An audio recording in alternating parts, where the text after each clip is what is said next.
Subscribe now and press the bell icon. Hello दोस्तों, नमस्कार। स्वागत है आपका आप ही की संस्कृत कक्षा में। आज हम देखेंगे कक्षा 10वीं का वर्ष 2020-21 के लिए जो माध्यमिक शिक्षा मंडल द्वारा जो जारी ब्लूप्रिंट है उसके बारे में चर्चा करेंगे। आज हम लोग तो देखेंगे हम लोग कहाँ से कितने कितने नंबर का प्रश्न आएगा या आ सकता है।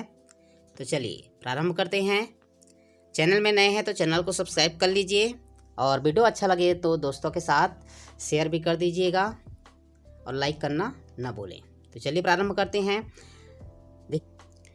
व्याकरण खंड से आपका कुल 40 नंबर का प्रश्न आएगा और आपके पाठांतर्गत से 35 नंबर का प्रश्न आएगा। कुल आपका 75 अंक का रहेगा और प्लस 25 अंक का आपका जो प्रायोजना कार्य रहता है, प्रोजेक्ट वर्क रहता है उसके अंतर्गत। तो इस प्रकार से आपके 100 अंक हुए। तो देख लेते हैं कि व्याकरण खंड से 40 नंबर के जो प्रश्न हैं कहाँ से किस प्रकार से आएंगे। तो पहला है आपका शब्द रूप और संख्यावाची से। तो इसमें संख्यावाची आपको पूछता है 2 नंबर का, वहाँ पर एक तो प्रश्न रहेगा। और शब्द रूप जो रहेगा आपका ये आपके सही विकल्प में से रहेगा। तो यहाँ पर जो कोष्टक में आपको दिया है वो आपके सही विकल्प वाले प्रश्न है। तो सही विकल्प है आपके पहले तो आपका 5 नंबर का सही विकल्प रहता है, उसके बाद 5 अंक का जो आपका रिक्त स्थान रहता है और 5 अंक का आपका क्या रहता है, उचित संबंध जोड़ी रहता है। तो इस प्रकार से आपके 15 अंक जो होते हैं बहुविकल्पीय जो रहते हैं, वस्तुनिष्ठ जो रहते हैं उसके अंतर्गत से आएंगे। तो यहाँ पर जो कोष्टक में जो दिया है ये आपका वस्तुनिष्ठ से है। तो शब्दरूप और संख्यावाची से आपका वस्तुनिष्ठ से 2 अंक के आएंगे, 2 प्रश्न आएंगे और जो मुख्य आपके प्रश्न हैं उनमें से एक प्रश्न आएगा।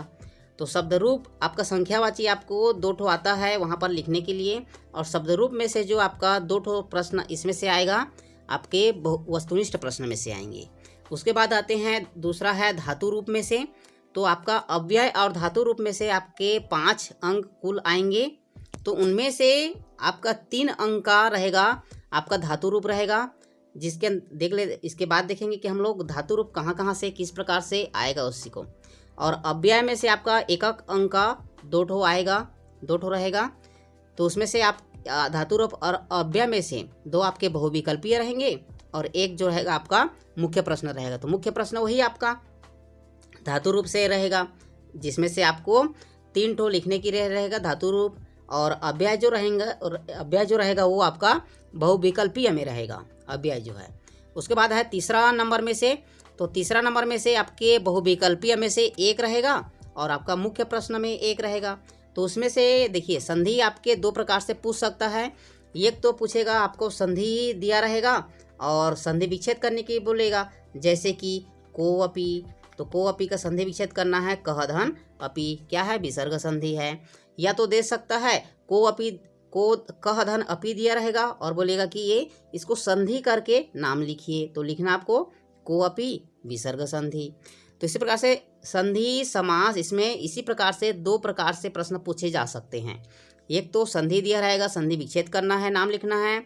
और दूसरा में संधि विच्छेद दिया रहेगा और संधि करके नाम लिखना है। तो समास में भी वैसे ही हो जाएगा, समास विग्रह करके नाम लिखना है और समासिक पद बना करके नाम लिखना है। तो समास आपका आ जाएगा 3 नंबर से और आपका मुख्य प्रश्न में से रहेगा। आगे देखते हैं प्रत्यय। तो प्रत्यय आपके कृदंत और तद्धित 2 अलग अलग से हैं। तो इसमें से एक जो रहेगा आपका बहुविकल्पीय से रहेगा और एक जो रहेगा आपका क्या से रहेगा, मुख्य प्रश्न में से रहेगा। बहुविकल्पीय मतलब वस्तुनिष्ठ में से रहेगा। तो वस्तुनिष्ठ के अंतर्गत आपके खाली स्थान में भी पूछ सकता है, आपका सही विकल्प में भी पूछ सकता है और आपके सही जोड़ी में से भी पूछ सकता है। ये जो प्रत्यय है वो, तो प्रत्यय हम लोग पढ़े हैं कृदंत और तद्धित के बारे में। 6वां है आपका कारक, वाच्य प्रकरण और अशुद्धि संशोधन। तो पिछले वर्ष का जब हम प्रश्न देखेंगे तो वहाँ पर एक तो कारक दिया है और वाच्य प्रकरण में 2 प्रकार से प्रश्न आएंगे। पहला तो आपको वाच्य को सिर्फ पहचान करके वाच्य लिखना है। आपका एक कर्तृवाच्य है, कर्मवाच्य है कि भाववाच्य है। और दूसरा प्रकार से प्रश्न पूछेगा, आपको वाक्य जो है परिवर्तित करना है, या तो कर्तृ से कर्म बनाना रहेगा, कर्तृ से भाव बनाना रहेगा, अनेक प्रकार से। तो इसमें से आपको कारक, वाच्य प्रकरण एवं अशुद्धि संशोधन से 5 नंबर के प्रश्न आएंगे। तो पिछले वर्ष का देखेंगे तो कारक में से आपका 3 नंबर का पिछले में आया था और उसमें पूछा था हिंदी अनुवाद, संस्कृत से हिंदी अनुवाद करने के लिए। और वाक्य में 2 प्रश्न, वाच्य प्रकरण में 2 प्रश्न आया था आपका वाच्य को पहचानने के लिए। अशुद्धि संशोधन नहीं दिया था, तो मैं भी इस समय जो है दे सकता है, तो आपको अच्छी तरह से अपना तैयारी रखना है। तो इसमें से जो है आपका 2 जो है वस्तुनिष्ठ प्रश्न में से आएगा, कारक वाच्य प्रकरण से, और एक जो रहेगा आपका मुख्य प्रश्न में से रहेगा। आगे देखते हैं, आपका उपसर्ग जो है 3 नंबर का रहेगा, 3 नंबर का आएगा। उपसर्ग में से एक जो आपका वस्तुनिष्ठ से पूछ सकता है और एक जो रहेगा आपका मुख्य प्रश्न से रहेगा। एक नंबर का एक रहेगा जो वस्तुनिष्ठ से रहेगा, और 2 नंबर का एक रहेगा जो मुख्य प्रश्न में से रहेगा। आगे है अपठित गद्यांश और पत्र लिखन। तो ये जो है 4-4 अंक से आता है, 2 रहे ए और बी करके रहेगा। अपठित गद्यांश 8 नंबर का आपका आएगा, 4+4 करके। तो अपठित गद्यांश ये आपके गद्य से भी हो सकता है, पद्य भी से भी हो सकता है। और पत्र लेखन, तो पत्र लेखन में भी 2 प्रकार से अथवा में रहेगा, 2 प्रकार से। एक तो रहेगा आपको पत्र लिखना है और दूसरा क्या करना है, आपको जो खाली स्थान रहता है उसको भरना है। तो उसके बारे में आगे देखेंगे हम लोग कि किस प्रकार से आ सकता है। आगे है आपका निबंध रचना। तो निबंध रचना आपको 12 वाक्य में 12 वाक्य में लिखना रहता है और आपका 6 अंक उसमें मिलता है। जो ये जो है ये आपके मुख्य प्रश्न में से रहेंगे 6 अंक के। तो इस प्रकार से आपके 40 अंक जो है व्याकरण खंड से मिल जाएगा आपको। आगे देखते हैं पाठ्य पुस्तक से किस प्रकार से आएगा। तो पाठ्य पुस्तक से आपका गद्यांश रहेगा जिसमें आपको हिंदी अनुवाद करना रहेगा। तो यहाँ पर 2 प्रश्न रहता है, 3+3 का 2 मुख्य प्रश्न में रहेगा। उसी प्रकार से पद्यांश में आपका भी वैसी रहेगा, 3+3 2 प्रश्न में रहेगा। प्रश्नोत्तर, तो प्रश्नोत्तर आपके 2 प्रकार से पूछे जाएंगे। एक तो 4 अंक का आपको संस्कृत में उत्तर देना है और 4 अंक का आपको हिंदी में उत्तर देना है। यहाँ पर कुल 6 प्रश्न रहते हैं, उसमें से आपको 4 जो है अटेम्प्ट करना रहता है, 4 बनाना रहता है। ये जो प्रश्न हो गया प्रश्नोत्तर। अब आगे है सुभाषित श्लोक लिखने के लिए।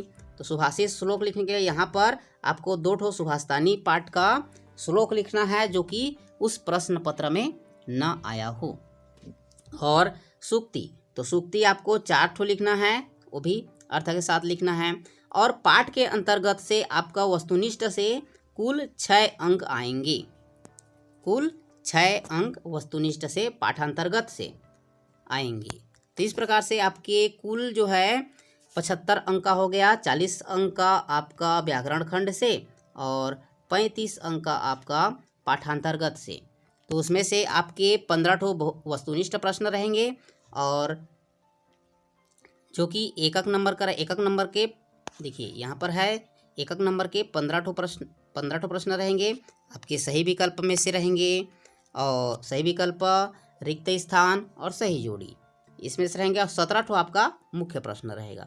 तो इस प्रकार से आपका जो ब्लूप्रिंट है आपका आएगा। तो देखते हैं, चलिए देखते हैं शब्द रूप में से हम लोग क्या क्या पढ़ चुके हैं और क्या क्या हम लोग को पढ़ना है। तो शब्द रूप से आपको आपके पाठांतर्गत में है अजंत, अकारांत से है जनक, कवि, शिशु, सखी और प्रीति, इसका आपको तैयारी करना है। और हलंत में से शब्द रूप में से है भवत, विद्वस। सर्वनाम में है अस्मद, युष्मद। और संख्यावाची आपका रहेगा 101 से लेकर के 150 तक। तो इस प्रकार से शब्द रूप में से आपका 4 अंक आ जाएगा, शब्द रूप और संख्यावाची से। उसके बाद है धातु रूप। तो धातु रूप में आपका परस्मय पद और आत्मान्य पद दोनों में से ही आएगा। तो यहाँ पर ब्रीत, रुच, नृत, क्रुद, लिख, मिल, क्री, कथ और भक्ष, इनमें से ये जो प्रचलित 5 लकारों में से आपको यहाँ से याद करना है। अव्यय, तो अव्यय से है परिचय, पहचान एवं प्रयोग से आएगा। संधि में आपका व्यंजन संधि और विसर्ग संधि। व्यंजन संधि के अंतर्गत अनुस्वार, पर, सवर्ण, जसत्व और विसर्ग संधि भी तैयारी करनी है।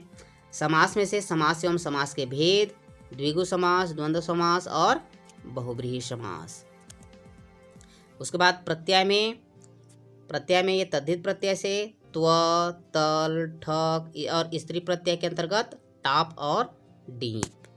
कारक में से आपका वही है संप्रदान, अपदान एवं अधिकरण प्रयोग करना है यहाँ पर आपको। और यहाँ से कारक के अंतर्गत से आपको 3 नंबर का संस्कृत से हिंदी अनुवाद करने के लिए आता है। वाच्य प्रकरण में आपको पहचानना है परिचय और उसको परिवर्तित करना है। 2 प्रकार से प्रश्न आएंगे। अशुद्धि संशोधन में वर्तनीगत या वाक्यगत अशुद्धियों का शुद्धिकरण करना है। उपसर्ग परिचय एवं प्रयोग से उपसर्ग में से आएगा। अब है अपठित गद्यांश। तो अपठित गद्यांश में आपको गद्य से भी पूछ सकता है, पद्य से भी पूछ सकता है। पत्र लेखन में 2 प्रकार से बताया था। एक तो प्राचार्य को अवकाश, स्थानांतरण, अंक सूची, द्वितीय प्रति प्राप्त करने के लिए और शुल्क मुक्ति हेतु। उसके बाद पुस्तक प्राप्ति हेतु प्रकाशक को पत्र और पारिवारिक पत्र। तो पत्र लेखन में से आपके 2 प्रकार से आएंगे। एक तो आपका पूरा का पूरा आपको क्या करना है, लिखना है, और दूसरा में आपका जो खाली स्थान रहता है सिर्फ उसको खाली स्थान को भरना है। तो आपको जो अच्छा लगे आपके विवेक अनुसार से, जो आपको सरल लगे, यदि आपको लगता है कि आप अच्छी तरह से लिख सकते हो तो आप लिखने वाला को लिख लेना, और यदि आपको लगता है कि आप खाली स्थान को अच्छे से भर सकते हो, दोनों में सेम नंबर मिलेगा, दोनों में वही नंबर मिलेगा। 4 नंबर का है। 4 नंबर का अपठित गद्यांश और 4 नंबर का आपका पत्र लेखन है। तो ज़्यादा सरल तो आपका खाली स्थान भरने में है, आपको यदि अच्छे से समझ में आ जाता है तब की स्थिति में। उसके बाद है आगे निबंध रचना में।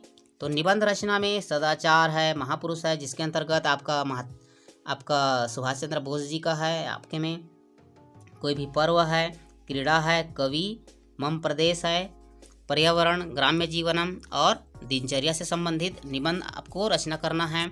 वो भी आपको सिर्फ 12 वाक्यों में उत्तर लिखना रहता है और कुल आपका 6 अंक आपको मिलते हैं। उसके अंदर देखिए पाठ के अंतर्गत आपके कौन कौन से पाठ आपको पढ़ना है। आपको 5 पाठ कट गया है।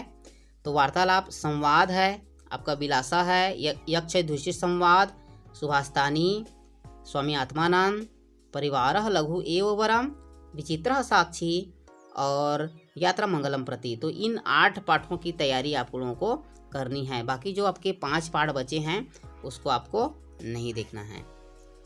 तो इस प्रकार से आपको जो है अपने ब्लूप्रिंट के अनुसार से आपकी परीक्षा की आपको तैयारी करनी है। आशा है यह वीडियो आपको अच्छे से समझ में आ गया होगा। इसके अनुसार से आप लोग पढ़ाई करोगे और जो भी आपको समझ में नहीं आता है, जो भी आपके प्रश्न हैं, हमें पूछ सकते हैं। अपने विवेक अनुसार मैं आपको उत्तर देने का प्रयत्न करूंगा। वीडियो अंत तक देखने के लिए धन्यवाद।